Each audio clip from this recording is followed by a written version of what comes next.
Hello.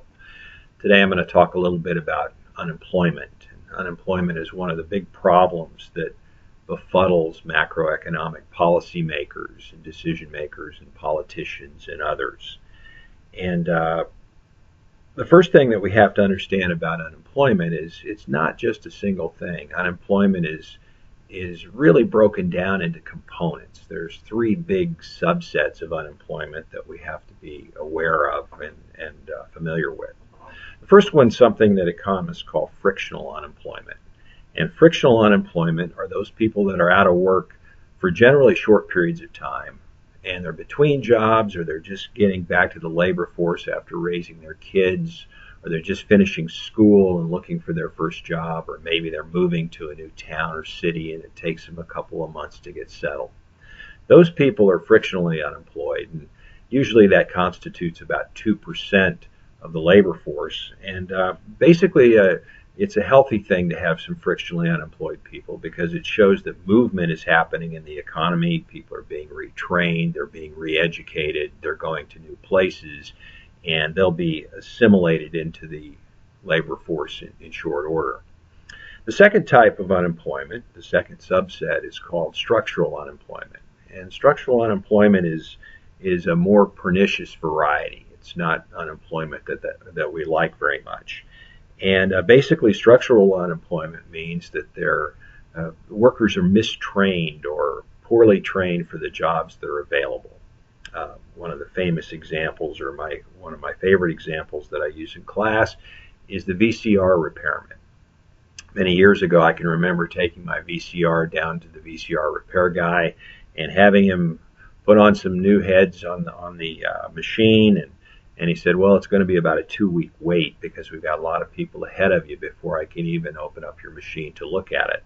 And that was in the mid-90s. And of course, today there are very few VCR repairmen, if there's any around. That technology has moved on, and we've got replacements for that technology. And the people who were good at doing that have now either retrained or retired, or they're doing something else with their time. So the economy does that all the time. We invent new things, we create new things, and jobs come and go because people do things that are no longer needed. The elevator operators of the world and the guys who rode the back of the train in the caboose, most of those things are relics of our past, and we don't have those jobs around anymore. Similarly, sometimes you're in the wrong place for the job. Maybe you're a carpenter or a plumber, and they need carpenters or plumbers in other places in the country, but they don't need any in the place that you're at the current time. And so you've got to move, or you've got to retrain, or go back to school, or do something else because your skill is not desired in the place that you happen to live. So structural unemployment is something that's a problem for our economy. It means retraining is necessary. It means, in many cases, moving or doing something else with your life other than the thing that you've become very familiar with. And so there's some pain involved, and there's some relocation involved, or some new skills involved.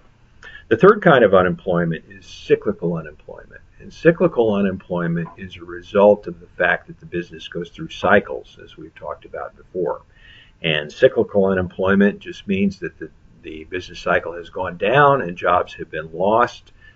Again, if you can imagine yourself selling fancy sports cars, and all of a sudden unemployment goes up in your area, businesses are threatened, building slows down, and we go into one of these recession periods, probably your sales of fancy sports cars are going to go down. So your income will go down. In many cases, workers will be laid off during that time or furloughed, and that's what we call cyclical unemployment. Now, if we add up those total types of unemployment, the three that I've mentioned, then we get the unemployment rate. Currently, the unemployment rate is about 6.5%. You might be asking, that sounds high, and what is the desirable rate of unemployment? And surprisingly, it's not zero.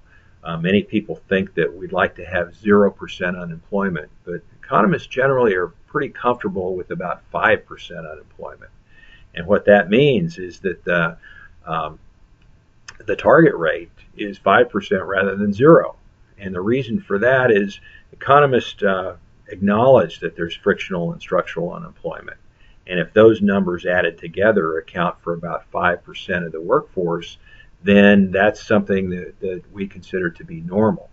The cyclical piece on top of that is something that we'd like to do something about. Namely, we'd like to fix that problem by stimulating the economy and putting those workers back to work. Another problem, or a common kind of error in talking about unemployment, is comparing the rate of unemployment to the population instead of the labor force. So let me finish today by mentioning that. What's the population today of the U.S.? It's about 315 million people. And what's the size of the labor force in the U.S.? Well, an easy way to remember that is it's just over half the people. So now it's something around 165 million people are in the labor force. And that means they're actively looking for work, they're willing and able to go to work. And so first of all, we've got to say, well, what about the rest of these people? And of course, that accounts for the kids who are going to school, that accounts for the people who have retired, that accounts for people who might be disabled, that accounts for people who are staying home to raise their kids, or they're temporarily out of the labor force to travel or to go to college or finish a graduate degree or something like this. So all of those people who are doing the things I've just identified, they're not really looking for work. They're intentionally staying out of the labor force because they've got other things that they're doing with their life right now. So again, if we're talking about the unemployment rate, we're not looking at the number of people out of the entire population that's unemployed. We're only looking for those people who are actively looking for work who happen to be unemployed. So today, if we assume that the labor force is about 160 or 165 million people, and if the unemployment rate is 10%, then that would be 16.5 million people out of work. Again, that's not a fraction of the total population. That's just a fraction of the people who are willing and able to go to work. So as we're thinking about the labor force, try to think of those kind of key ideas. The first thing is that we can subset it into groups that are smaller pieces of the labor force, and they have different reasons for being unemployed. And then the second idea, of course, is to understand that there's a difference between the labor force and the total population. And as we're discussing policy, we have to keep those distinctions in mind.